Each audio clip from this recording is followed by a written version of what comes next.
Lingojiguda division పరిధిలో ఏ సమస్యలు ఉన్నాయి, వీటి పరిష్కారం కోసం మీరు ఏం కోరుతున్నారు? మీకు పార్టీకి అన్ని పార్టీల క్యాండిడేట్లు కూడా ఇక్కడ ఉన్నారు, మీరు ఏం కోరుతున్నారు? మీరు లింగోజిగూడ ప్రాంతంలో కంటెస్ట్ చేసే కంటెస్టెంట్స్ అందరూ ఇక్కడ ఉన్నారు. ముఖ్యంగా వాళ్ళ దృష్టికి తీసుకొచ్చేది ఏంటంటే, వీళ్ళ ముందున్నటువంటి ఇదే పార్టీల నుంచి టీఆర్ఎస్ అంటే ఇప్పుడే వచ్చింది, ముందున్నటువంటి కార్పొరేటర్స్ ఉన్నారు ఇక్కడ. ఉమ్మడి ప్రభుత్వం ఉన్నప్పటి నుంచి ఉన్నటువంటి పార్టీ ఉంది, ఆ తర్వాత వచ్చినటువంటి పార్టీలు కూడా ఉన్నాయి. కానీ సమస్యలు ఎక్కడుండేటివి అక్కడే ఉన్నాయి. ఈరోజు కొత్తగా చెప్పడం తప్ప ఎఫ్టీఎల్ అనేటువంటిది గ్రీన్ పార్క్ కాలనీలో ఇండ్లు 2008 వరకు కట్టనిచ్చి, ఆ తర్వాత వచ్చి రాణి కుముదిని గారు అక్కడ వచ్చేసి ఒక బండేసి ఇక్కడ వరకే అంటూనే మళ్ళీ ఇండ్లేమో కట్టారు.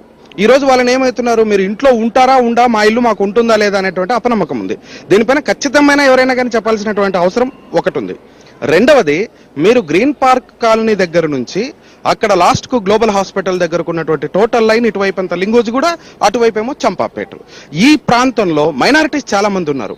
వాళ్ళకు సరైనటువంటి ఎమ్యూనిటీస్ ఈ చంపాపేట లింగోజిగూడ ఏరియాలో లేవు. ఇది ఒక్కటే కాకుండా మొత్తం ప్రభుత్వం ఈరోజు ఉమ్మడి ప్రభుత్వం అయినా కొత్త రాష్ట్రం వచ్చినా కూడా విద్య నుంచి హెల్త్ నుంచి టోటల్ గా తప్పించుకున్నారు.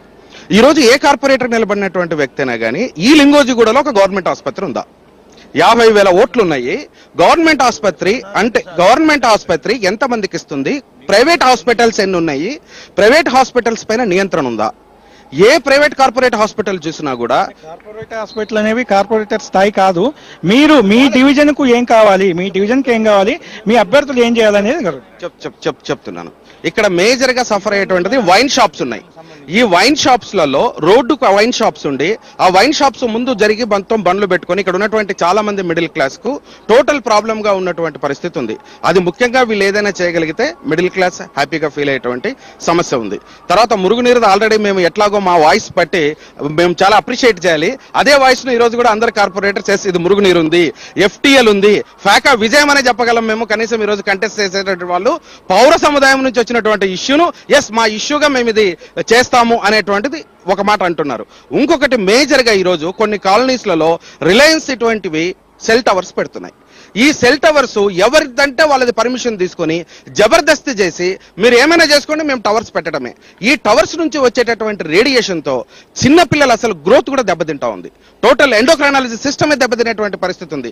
దీనిపైన ఖచ్చితమైనటువంటిది ఎక్కడైనా కానీ టవర్స్ అనేటువంటిది పెట్టేటట్టుంటే అది పర్మిషన్ అక్కడ ఉన్నటువంటి వెల్ఫేర్ అసోసియేషన్స్ లేకపోతే ప్రజల యొక్క స్పందనతోనే, ప్రజల యొక్క కన్సెన్సస్ తీసుకునే అలాంటి సెల్ టవర్స్ పెట్టాలి. లేకపోతే హెల్త్ దెబ్బతినేటువంటి పరిస్థితి ఉంది. ఆల్రెడీ అందరూ కార్పొరేటర్స్ ఈ మురుగునీరు వలన గమనించాల్సింది ఏంటంటే, ఎవరిది ఏ రకమైన బాధ్యత ఉన్నా కనీసం ఇక్కడ ఒక పెద్ద గవర్నమెంట్ స్కూల్ కోసం మేము డిమాండ్ చేస్తాం, ఇక్కడ ఒక ప్రభుత్వ ఆసుపత్రికి పెద్ద ఎత్తున ఒక 100 పడకల ప్రభుత్వ ఆసుపత్రికి మేము డిమాండ్ చేస్తాం. ఇది చెప్పడానికి కార్పొరేట్ హాస్పిటల్స్ ఎందుకు అవుతున్నాయి? ప్రభుత్వం టోటల్ ప్రజా ఆరోగ్యం నుంచి తప్పించుకుంది కాబట్టే కార్పొరేట్ హాస్పిటల్స్ అయినాయి. ఈ రోజైనా కానీ వార్డు కంటెస్ట్ చేసేటటువంటి వాళ్ళు ఒక ఖచ్చితమైనటువంటి నిర్ణయం మేము పోరాడతాము ఒక హాస్పిటల్ కోసము అనేది ఉంటే ప్రజలు హర్షిస్తారు. మీ దగ్గర ఒక ప్రభుత్వ ఆసుపత్రి ఏర్పాటు చేస్తే మీరు ఆ ప్రభుత్వ ఆసుపత్రికి మీరు వెళ్తారా? నేను తప్పకుండా ప్రభుత్వ ఆసుపత్రి, ఇందులో కూడా ఒక పెద్ద ఇది ఉంది. ఎందుకంటే ప్రభుత్వ ఆసుపత్రిలో ఎలాంటి అమ్యూనిటీస్ లేవు. నర్సెస్ ఉంటే డాక్టర్ ఉండడు, డాక్టర్ నర్సు ఉంటే ఎక్విప్మెంట్స్ ఉండవు, ఇవి 3 ఉంటే మందులు ఉండవు. మరి ఇటువంటి పరిస్థితుల్లో ఉన్నప్పుడు లాస్ట్కు ఏ రకమైనటువంటి పరిస్థితి? ప్రజలు ఎవడు అంటే ఇంకా బతకలేనటువంటి వాడు మాత్రమే ప్రభుత్వ ఆసుపత్రికి పోవాలి. లేకపోతే నువ్వు కార్పొరేట్ ఏమంటున్నారు, ఒకవైపు హెల్త్ హబ్ చేస్తున్నాం హైదరాబాద్ అంటున్నారు. హెల్త్ హబ్ అంటే ఉండేటువంటి పెద్ద హాస్పిటల్స్ ఒక గాంధీ, ఉస్మానియా, నిమ్స్, నీలోఫర్ ఇటువంటి హాస్పిటల్స్ తప్ప సామాన్యమైన ఈ ఏరియాలో చూస్తే ఇప్పటికే ఒక 15 కార్పొరేట్ హాస్పిటల్స్ అయి ఉన్నాయి. ఎందుకు అవుతున్నాయి? ఈ మురుగునీరు చెరువులు మొత్తం అన్ని మురికి కుప్పాలైనాయి. సరూర్ నగర్ చెరువులో 150 కాలనీల నుంచి వచ్చేటటువంటి మురుగు మొత్తము సరూర్ నగర్ చెరువులో ఉంది. మొత్తం బ్యాక్టీరియా వైరస్ నిండి ఉంది. కాబట్టి చాలా మందికి ఇన్ఫెక్షన్స్ వస్తున్నాయి. ఈ రోజు ఎక్కడ హాస్పిటల్స్, గ్లోబల్ హాస్పిటల్ ఇక్కడ నుంచి మొదలు పెడితే ఆ చివరి వరకు పోయేటప్పుడు ఒక 15 హాస్పిటల్స్ ఉన్నాయి. దీనికి నిర్ధారితమైనటువంటి వార్డు కంటెస్ట్ చేసేటటువంటి వాళ్ళు హెల్త్ పైన ఏం చేస్తారు, ఎడ్యుకేషన్ పైన ఏం చేస్తారు? తర్వాత ఇలాంటి స్ట్రీట్ లో పెట్టినటువంటి ఈ 100 అడుగులకు ఎక్కడ స్కూల్ ఉంటే అక్కడ ఉండకూడదు.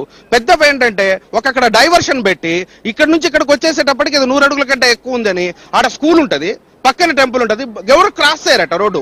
నువ్వు ఇట్లా తిరుక్కొని వస్తే అది 100 అడుగుల కంటే ముందు ఉన్నటువంటి టెక్నికల్ చేసి జనాన్ని ఎంతకాలం అని ఫుల్ చేస్తారు. అందుకే పౌర స్పందనగా మీరు చెయ్యలేకపోతున్నారు, మీరు ఇక మీదటైనా చెయ్యకపోతే మేము ఈ రోజు ఒక 3 కంటెస్టెంట్స్ ని ఇక్కడ పెట్టాం. ఫాకా ఒక పౌర సముదాయం నుంచి అన్ని వెల్ఫేర్ అసోసియేషన్స్ సమ్మేళనంతో, ఒకటి మన్సూరాబాదు, రెండవది చంపాపేట, మూడవది లింగోజిగూడ. ఈ రోజు ముగ్గురే ఉన్నారు. రేపొద్దున ఇదే పౌర స్పందన నుంచి ఎక్కువ మంది వచ్చేటువంటి అవకాశం ఉంటుంది. కాబట్టి వాళ్ళ రాజకీయ పార్టీలను ప్రజల యొక్క రెస్పెక్ట్ పొందాలంటే వాళ్ళు సక్రమంగా పనిచేయాల్సినటువంటి అవసరం కూడా ఉంది. ఈ విధంగా చేస్తారని ఆశిస్తున్నారు. మీరు చెప్పండి.